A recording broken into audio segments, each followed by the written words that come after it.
Welcome to Coffee Talk. I am your host, MISHUMA SABA, M.SABA, and this is our Cultural Variety Podcast. Stay tuned.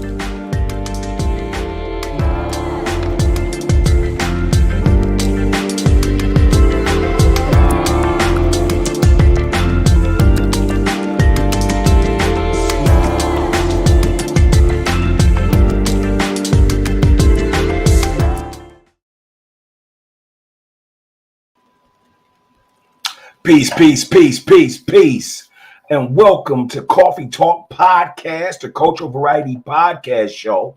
And this is our Coffee Talk Sports Wednesday.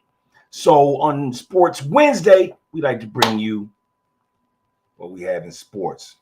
So welcome to the Coffee Talk Variety Podcast show. And again, this is our Wednesday night sports edition. I am your host, MISHUMA SABA, M.SABA. This is our Cultural Variety Podcast. How y'all doing today? Good. It's always good to see y'all on a Wednesday night as we bring you our sports. And as you know, if this is your first time tuning into the show, we're not like a typical sports show where we care about who won the game or who was the MVP. No, it's a little bit more different than that. We like to add a little bit more flavor.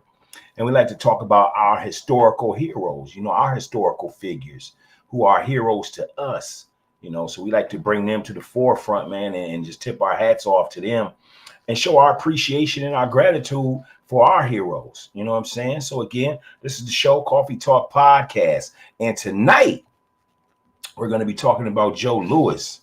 And we're going to actually do a quick story. It's only like a page and a half, but we're going to talk about a story that was published or publicated back in October 8th of 1935 from New Masses Publications.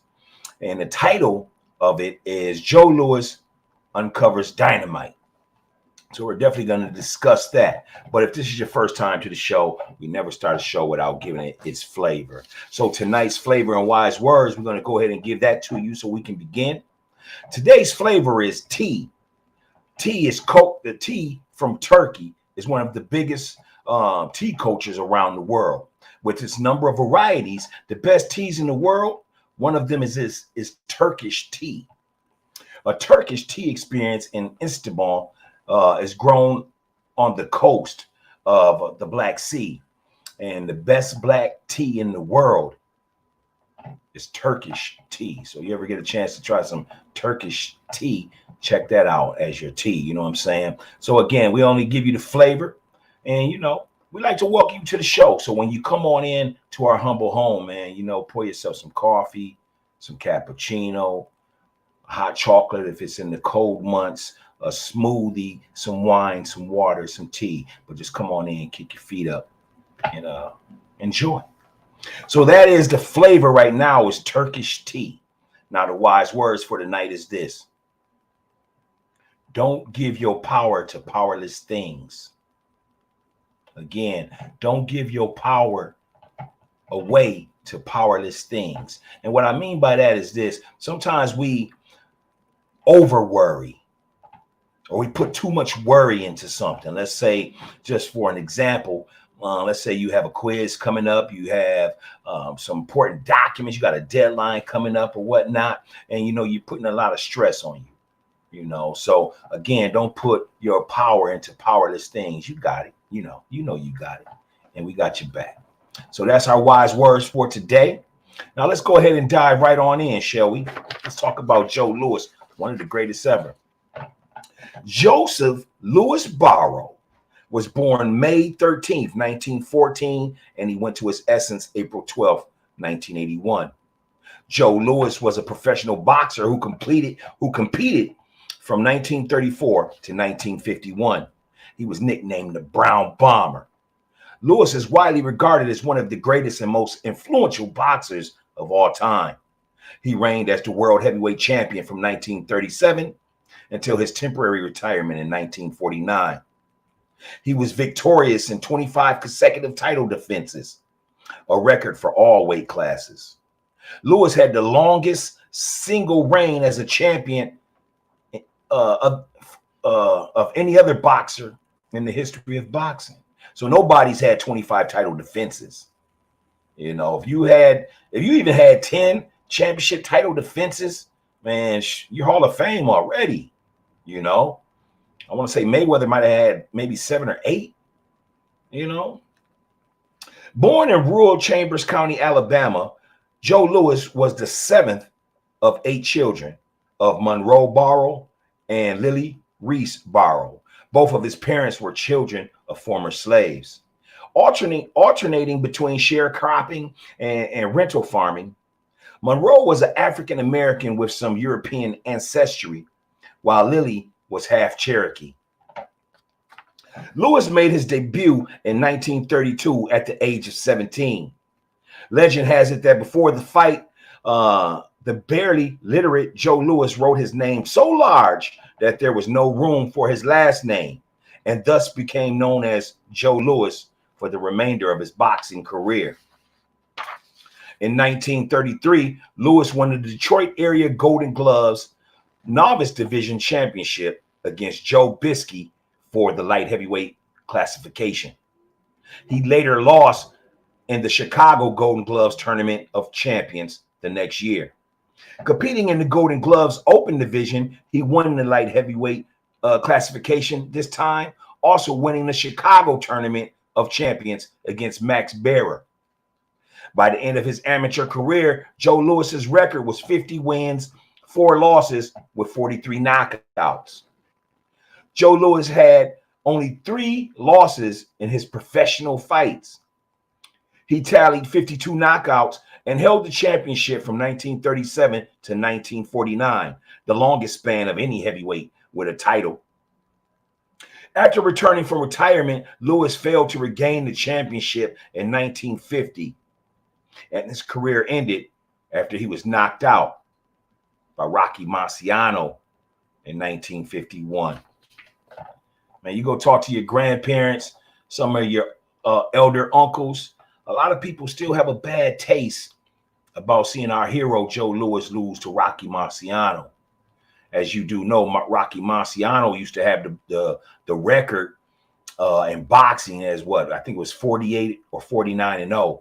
And as you do know, Money Mayweather broke that record and went 50-0 in what? 8 world title divisions.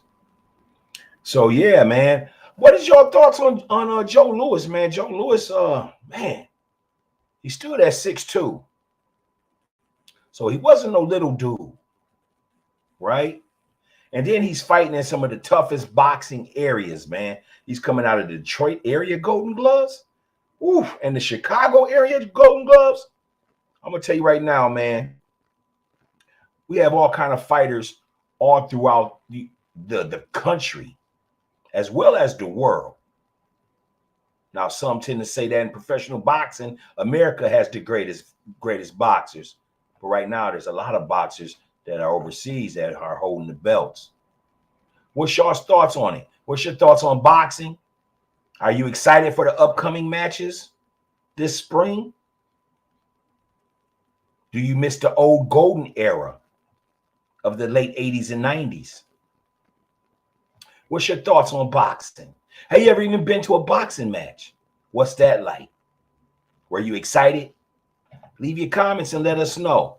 Also, have you ever even heard of Joe Louis? If you haven't, I'm glad you're here. And that's why we're giving it the flavor tonight with Joe Louis. So let's go ahead and talk a little bit more about Joe Louis. If you have any questions, please leave them in the comments about Joe Louis. You know, Joe Louis actually inspired Muhammad Ali. You know what I'm saying?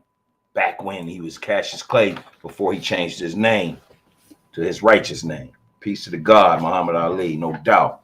All right, so we're going to go ahead and move forward, and we're going to go ahead and read the story of Joe Louis Uncovers Dynamite. Again, I know y'all may have an attention span where you got to go, whatever. This is not a long reading. It's only going to be about 5 minutes of your time or less. Let's go ahead and dig in. Thank you for joining Coffee Talk Podcast. Here we go. Joe Louis Uncovers Dynamite. 1, 2, 3, 4, 5, 6, 7, 8, 9. And then Joe Louis, the winner. On Chicago's South Side, 5 minutes after these words was yelled and Joe Louis' hand was hosted as victorious, words were yelled and Joe Louis, hold on, I'm sorry, y'all. Let me back that up. On Chicago's South Side, 5 minutes after these words were yelled and Joe Louis's hand was hoisted as victor in his 4-round go with Max Baer, Negroes poured out of beer taverns, pool rooms, barbershops, Roman houses, dingy flats, and flooded the streets. Louis, Louis, Louis, they yelled and threw their hats away. They snatched newspapers from the stands of astonished Greeks and tore them up, flinging the bits into the air. They wagged their heads. Lord, they never seen or heard the like of it before. They shook the hands of strangers. They clapped one another on the back. It was like a revival. Really, there was a religious feeling in the air. Well, it wasn't exactly a religious feeling, but it was the thing, and you could feel it. It was a feeling of unity, of oneness. 2 hours after the fight, the area between South Parkway and Prairie Avenue on 47th Street was jammed with no less than 25,000 Negroes, joy mad and moving so they didn't know where. Clasping hands, they formed long, writhing snake lines and wove in and out of traffic. They seeped out of doorways, oozed from alleys, trickled out of tenements, and flowed down the streets, a fluid mass of joy. White storekeepers hastily closed their doors against a tidal wave and stood peeping through the plate glass with blanched faces. Something had happened, all right, and it had happened so confinedly, and it had happened so confinedly suddenly that the whites in the neighborhood were dumb with fear. They felt, you could see it in their faces, that something had ripped loose, exploded, something which they have long feared and thought was dead, or if not dead, at least so safely buried under the pretense of goodwill that no longer had need to fear it. Where in the world did it come from? And what was worst of all, how far would it go? Say, what's got into these Negroes? And the whites and the blacks began to feel themselves. The blacks began to remember all the little slights and discriminations and insults they had suffered, and their hunger too, and their misery. And the whites began to search their souls to see if they had been guilty of something, sometime, somewhere, against which was the wave of feeling was rising. As the celebration wore on, the youngest Negroes began to bold. They jumped on the running boards of automobiles going east or west on 47th Street and demanded of the occupants, who you for, Baer or Louis? In the streets of the moment, it seemed that the answer to the question marked out friend and foe. A hesitating reply brought waves of scornful laughter. Baer, huh? That was funny. Now, hadn't Joe Louis just whooped Max Baer? You didn't think we had it in us, did you? Thought Joe Louis was scared, didn't you? Scared because Max talked loud and made boasts. We ain't scared either. We'll fight too. When the time comes, we'll win too. A taxi cab driver had his cab wrecked when he tried to put up a show of bravado.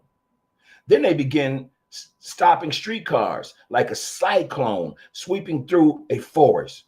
They went through them, shouting, stomping. Conductors gave up and backed away like children. Everybody had to join the celebration.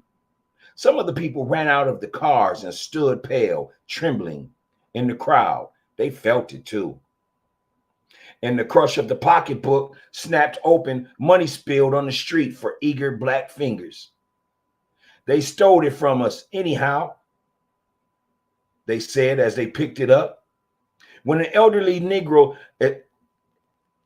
admonished them, a fist was shaken to the face. Uncle Tom, huh? What in the hell you got to do with it? They wanted to know. Something had popped loose, all right, and it had come from the deep down. Out of the darkness, it had leaped from its core. And nobody could have said just what it was, and nobody wanted to say. Blacks and whites were afraid, but it was a sweet fear, at least for the blacks. It was a mingling of fear and fulfillment, something dreaded and yet wanted.